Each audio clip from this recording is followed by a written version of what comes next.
দাঁড়িয়ে 200 টাকা দিত।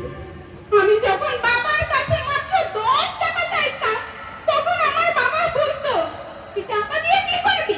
তোকে না বলেছি আমার কাছে আসবি না, তোর মুখটি আমি দেখতে চাই না। আমি কাঁদতে কাঁদতে চলে গেলাম।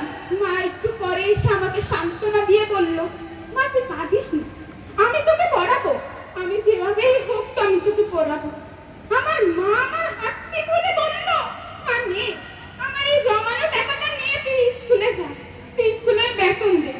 আমি টাকাটা নিয়ে স্কুলে গেলাম এবং বেতন দিলাম।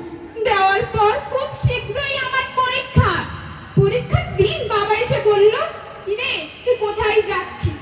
আমি বললাম, বাবা আমার পরীক্ষা আছে, আমি পরীক্ষা দিতে যাচ্ছি। বাবা আমার বলল, তুই পরীক্ষা দিতে যাবি, কিন্তু তোকে তো আমি পরীক্ষা দিতে দিব না। আমি বললাম, বাবা আজকের মতো দয়া করে আমাকে পরীক্ষাটা দিতে দিন। আমি পরীক্ষা দিই, আমি বড় হব, আমি মানুষের মতো মানুষ হব, আমি আপনাদের মুখ উজ্জ্বল করব। তখন আমার বাবা বলল, তুই উজ্জ্বল করবি? তুই? আমি তখন বাবাকে বললাম,